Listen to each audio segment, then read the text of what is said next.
Assalamualaikum dan salam syaraku sayang. Buletin UKAS edisi tengah hari 7 Julai 2021 bersama saya Alfairez Jemurin. Tumpuan berita, kerajaan telah memudahkan kaedah penerimaan vaksin COVID-19 di daerah lawas. Timbalan Ketua Menteri Dato' Amar Awang Tengah Ali Hassan berkata, untuk itu kerajaan telah pakai kaedah walk-in di beberapa pusat pemberian vaksin PPV daerah lawas. Selain itu, kerajaan juga melaksanakan program outreach vaksinasi bagi mereka yang tidak mampu pergi ke PPV seperti uzur, sakit dan orang kurang upaya OKU dengan petugas Kementerian Kesihatan Malaysia KKM datang ke rumah memberikan suntikan vaksin COVID-19. Beliau berkata demikian semasa ditemui dalam lawatan ke Pusat Pemberian Vaksin Lawas PPV Dewan Kampung Sualai, Jalan Punang, Lawas pada Selasa. Sehingga kini di daerah Lawas, mereka yang layak menerima vaksin COVID-19 berumur 18 tahun ke atas ialah seramai 33,126 orang, manakala yang telah mendaftar di aplikasi MySejahtera ialah 23,699 orang. Setakat ini, mereka yang telah mengambil dos pertama sudah 75%, iaitu dalam lingkungan 24,000 orang. Dalam program berasingan, Dato' Amar Awang Tengah turut berkata mereka boleh terus mendapatkan vaksin COVID-19 di beberapa pusat pemberian vaksin PPV di daerah lawas seperti Institut Latihan Islam Malaysia (ILIM), Jabatan Kemajuan Islam Malaysia JAKIM, Sundar Trusan, Long Tuma Merampok dan Muncu. Katanya semasa berucap dalam majlis penyerahan sumbangan peralatan sanitasi dan alat perlindungan diri kepada 3 buah sekolah jenis kebangsaan SJK di daerah lawas pada Isnin. Pada majlis itu, beliau telah menyerahkan peralatan sanitasi dan alat pelindung diri sumbangan Empire Holdings Sdn Bhd kepada ketiga-tiga pengerusi SJK daerah lawas. Berikut pula, kluster industri 121 Kuala Baram telah direkodkan di daerah Miri, membabitkan 113 kes positif COVID-19 di sebuah kilang papan lapis di Kuala Baram.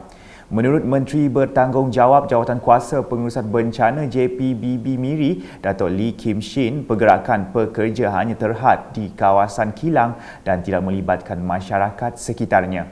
Kesemua pekerja telah diuji dan kilang tersebut telah diperintahkan ditutup dari 5 Julai hingga 18 Julai dengan seluruh kawasan dan premis kilang diletakkan di bawah Perintah Kawalan Pergerakan Diperketatkan (PKPD). Agensi dan pihak berkuasa yang berkaitan dengan industri telah diminta untuk melakukan pemeriksaan yang lebih kerap mengenai pematuhan prosedur operasi standard SOP. Pasukan Kementerian Kesihatan Malaysia KKM kini sedang menyiasat ke-6 pekerja tempatan kilang berkenaan dan mengatur pusat kuarantin serta ujian calitan COVID-19 sebagai langkah kawalan selanjutnya.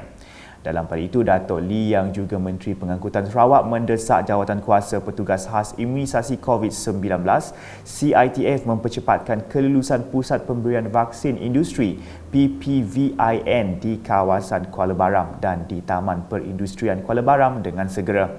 PPVIN Pelabuhan Miri telah diluluskan dan berfungsi sebagai PPV sehenti untuk industri, manakala PPVIN Pelabuhan Miri akan beroperasi pada 8 Julai 2021. Selanjutnya, tahap kesedaran tinggi mengenai pentingnya pengambilan vaksin COVID-19 dilihat pendorong sambutan baik penduduk daripada 13 buah rumah panjang di sekitar kawasan Mupong terhadap program vaksinasi bergerak yang diadakan di Pusat Pemberian Vaksin PPV Sekolah Kebangsaan SK Mupong. Menurut Menteri Muda Hal Ehwal Korporat dan Unit Komunikasi Awam Sarawak, UKAS merangkap Ahli Dewan Undangan Negeri Adun Semop, Abdullah Saidol sekalipun terpaksa berperahu untuk pergi ke PPV itu, ianya tidak menghalang kehadiran penduduk melebihi daripada yang disasarkan sebelum ini demi kesihatan mereka. Jelas Abdullah lagi program itu akan diteruskan hingga Rabu dan beliau menjangkakan jumlah keseluruhan penduduk yang menerima vaksin selama 2 hari itu melebihi sasaran yang ditetapkan. PPV di SK Mupong ialah untuk accommodate 13 rumah panjang di kawasan Mupong ini. 13 rumah panjang ini kebanyakan penempatan ini berada di pesisir sungai dan antara cabaran untuk mereka hadir ke sini ialah terpaksa menggunakan perahu. Tetapi secara keseluruhannya amat membangga dan mengharukan kerana sambutan yang amat baik melebihi daripada yang dijangkakan. Saya difahamkan untuk hari ini sepatutnya 197, tetapi yang hadir pada hari ini dijangka bila habis vaksin ialah 240. Ini bermakna sambutan masyarakat sini tentang betapa pentingnya untuk proses vaksinasi ini sangat baik, dan belum ada kes di mana ada skeptism atau kecurigaan terhadap vaksinasi ini. Dan program ini akan disambung esok, saya rasa akan melebihi target untuk divaksinasi. Ketika ditemu bual wartawan UKAS di lapangan semasa meninjau hari pertama program outreach itu pada Selasa, Abdullah mengucapkan terima kasih kepada Jawatankuasa Pengurusan Bencana Bahagian JPBB dan daerah kerana membawa program vaksinasi bergerak itu di kawasan pedalaman. Malah beliau yakin melalui kaedah suntik dahulu daftar kemudian, sasaran kerajaan Sarawak untuk memberi vaksinasi kepada keseluruhan penduduk negeri ini dapat ditingkatkan pada penghujung bulan ini. Saya amat berterima kasih kepada SDMC bahagian dan juga daerah kerana melalui program outreach ini telah sampai ke kawasan yang pesisir, sungai yang pelusuk di pedalaman. Dan saya rasa keseluruhan ini, kalau keadaan ini berterusan, di mana melalui program di mana prosesnya injek disuntik dulu baru daftar, saya rasa target untuk keseluruhan negeri akan lebih baik sehingga hujung bulan ini. Dan sekali lagi saya berterima kasih kepada semua sukarelawan yang bertugas pada hari ini, dan kepada semua masyarakat, dan sambutan mereka pun juga baik, dan termasuklah mereka yang OKU dan sebagainya juga diurus dengan baik oleh semua sukarelawan yang bekerja. Sementara itu, Residen Bahagian Sarike Felicia Tan Yahua menjelaskan program outreach di Mupong adalah yang kelima diadakan di bahagian Sarike dengan pihaknya mensasarkan lebih 300 penduduk divaksinasi selama 2 hari program berkenaan. Beliau juga menjangkakan semua penduduk di kawasan itu telah divaksinasi sekiranya semua yang telah mendaftar hadir dalam program itu untuk menerima vaksin.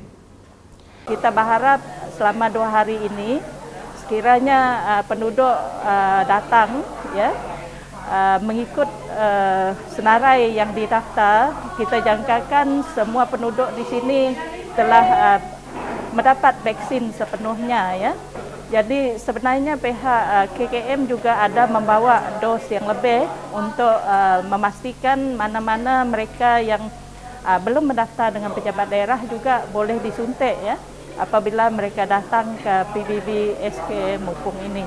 Dalam pada itu, salah seorang penerima Sudan Janggok yang ditemui amat berterima kasih kepada kerajaan kerana telah memudahkan beliau dan penduduk di rumah panjang itu menerima suntikan vaksin. Aku merasa gagah, hati gembira, laban udah nerima vaksin. Aku berterima kasih yang ada WB Abdullah Haji Sedul, laban dia udah ngemai, tidak dokter, tidak hari pejabat daerah. Laban kami pedalam mantau, nadai kendaraan, nadai pengangkutan kami ada bandar. Masih lagi mengenai program vaksinasi, tahniah dan syabas kepada penduduk di kawasan Sungai Kakus kerana berjaya menyahut seruan kerajaan untuk menerima suntikan vaksin COVID-19. Menteri Muda di Jabatan Ketua Menteri Undang-Undang dan Adat Bumi Putra Sarawak Datuk John Sikitayai meminta sekiranya masih ada penduduk yang tertinggal dan belum mendapat suntikan vaksin boleh mendapatkannya di klinik kesihatan Sangan. Sarawak kita kena vaksin tu betul sebab aku kemudahan saja. Lebih baik kita buat. Itu orang tadi mesti dunia mulu. Lebih baik pihak dan kemudian. Jadi mesti pengaruh baik kerja, mesti penkerja, mesti kebal. Tapi lagi orangnya. Kemudian apa tu? Saya kena vaksin itu tadi. Tapi itu jadi kebal, jadi pengaruh kita kena kita jaga penyakit itu. Lama ada cara bukai. Udah ngadu, udah jaga kita ada penyakit itu tidak ada kita ke menerima vaksin maka ke ada dulu kita itu. Katanya semasa ditemui selepas mengadakan lawatan ke Pusat Pemberian Vaksin PPV Mobile Outreach di Dewan Masyarakat Punan, Rumah Ado Lubuk Kubong pada Sabtu, seramai 324 orang penduduk menerima suntikan vaksin COVID-19. Dos kedua melibatkan 19 buah rumah panjang sekitar Sungai Kakus. Datuk John Siki yang juga ahli Dewan Undangan Negeri Adun Kakus turut mengambil kesempatan melahirkan rasa gembira dan terima kasih kepada Kerajaan Sarawak dan petugas Barisan Hadapan yang telah bertungkus lumus memastikan program imunisasi COVID-19 kebangsaan PICK di Sarawak berjalan lancar. Jadi betul juga aku boleh puji bagi kerja kita di Sarawak. Para sudah doktor kita, para sudah kita para pemisah ke tua-tua di Sarawak dengan dokter, pengawal dengan dokter itu. Ianya ni kita di Sarawak itu ke pemadu dengan dalam Malaysia. Nabi contoh ya, dos kedua menua Malaysia bak lebih ke sana tu, ke sana ke terima tu. Hanya baru 78%, 79% sudah terima dos kedua yang seluruh Malaysia. Dan ni kita yang Sarawak itu 13.8%. Udahnya dia terima dos pertama seluruh Malaysia baru ke 7.8%. 13%, sorry. Saya salah ingat 13%, lalu kita di Sarawak di 38 lebih persen. Ini menunjuk kerjaan kita di Sarawak itu amat kak ngantuk, kak nulur. Kak perintah GPS kita kak ngantuk, kak nulur. Lebih berikan jaga nyawa. Bala rakyat kita di Sarawak itu, awak kita tadi. Tak boleh Selepas meninjau proses vaksinasi, Datuk John Siki telah menyerahkan cek projek kecil luar bandar MRP kepada 7 buah jawatan kuasa kemajuan dan keselamatan kampung JKKK dengan jumlah keseluruhannya berjumlah RM239,000. Di Simunjan, penduduk kampung Sungai Jong Simunjan kini boleh menarik nafas lega apabila projek naik taraf jalan utama menuju ke kampung berkenaan yang bernilai RM1.8 juta dan sepanjang 2.5 km telah siap sepenuhnya. Ahli Dewan Undangan Negeri Adun Simunjan, Aul Adris memberitahu projek tersebut merupakan pembangunan di bawah Agensi Pembangunan Wilayah Bersepadu Samarahan ISDA. Menurutnya, pembinaan jalan yang siap itu akan memudahkan penduduk kampung berkenaan untuk membawa hasil tangkapan dan hasil pertanian ke Pekan Simunjan. Sementara itu, tuai rumah Cakoi Tembong ketika ditemui mengucapkan terima kasih kepada Kerajaan Adun Simunjan dan pejabat daerah Simunjan kerana telah berusaha untuk membina jalan menuju ke kampung mereka. Aku terima kasih lah ngagai kerajaan, bakal saya OIB ulah. Ngau Tuan Dio, ngau bala-bala tidak penyukung lah hari kerajaan. Aku berterima kasih ya. Nanti ada sisinya jalan kami Sungai Jauh tu sungguh menurut tu api pun dah bisik. Jalan pun dah bisik. Tangki pun dah bisik besarnya mai kami terima kasih yang agak kerajaan lah. Seterusnya, seramai 50 orang penduduk di kawasan Dewan Undangan Negeri Dun Opar telah menerima bantuan makanan menerusi program Ziarah Unit Komunikasi Awam Sarawak UKAS baru-baru ini. Mereka yang menerima bantuan itu adalah terdiri daripada Ketua Isi Rumah KIR di Kampung Sedaing, Kampung Tebaro dan Kampung Temaga. Simbolik penyerahan sumbangan tersebut telah disempurnakan Pengerusi Jawatankuasa Pengurusan Bencana Daerah JPBD Lundu merangkap Pegawai Daerah Lundu Gustian Durani kepada wakil penerima. Dalam pada itu, para penerima merakamkan penghargaan kepada UKAS atas sumbangan yang diberikan itu yang sekaligus meringankan beban penduduk ketika pelaksanaan Perintah Kawalan Pergerakan PKP. Laporan selanjutnya, Pusat Hikmat Dewan Undangan Negeri Dun Padungan telah menyampaikan bantuan bekalan makanan Sarawak Ku Sayang kepada Sarawak Society for Deaf dan Pertubuhan Ibu Bapa Kanak-Kanak Keperluan Istimewa Sarawak PIBAKAT baru-baru ini.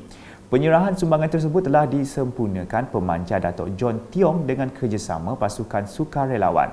Sebanyak 50 pek telah disumbangkan kepada Sarawak Society for Deaf, manakala 51 pek kepada PIBAKAT. Penerima bantuan merakamkan penghargaan kepada Kerajaan Sarawak atas sumbangan yang diberikan terutamanya ketika tempoh Perintah Kawalan Pergerakan PKP ini dilanjutkan.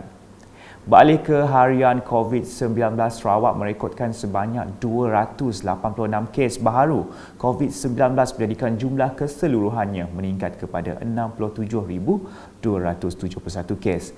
Jawatan Kuasa Pengurusan Bencana Negeri JPBN Sarawak menjelaskan sejumlah 199 atau 69.58% daripada jumlah kes tersebut telah dikesan di 5 buah daerah iaitu di daerah Kuching, Subis, Miri, Sibu dan Bintulu.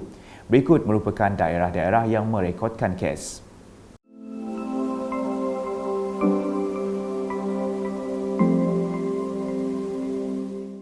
Dalam pada itu, JPBN Sarawak turut memaklumkan terdapat 2 kes kematian baharu melibatkan jangkitan COVID-19 menjadikan jumlah kematian telah meningkat kepada 421 orang.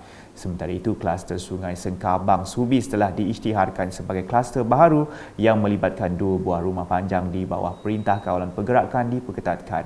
PKPD yang terletak di Sungai Sengkabang di Ulu Sibutik, Bekenu, Subis. Manakala 3 kluster pula telah diisytiharkan tamat iaitu kluster Jalan Datuk Permaisuri Miri, kluster Ulu Sebakong, Mukah dan kluster Kampung Hilir Lingga Sri Aman. Berikut pula merupakan kawasan yang telah diisytiharkan dilanjut dan ditamatkan PKPD.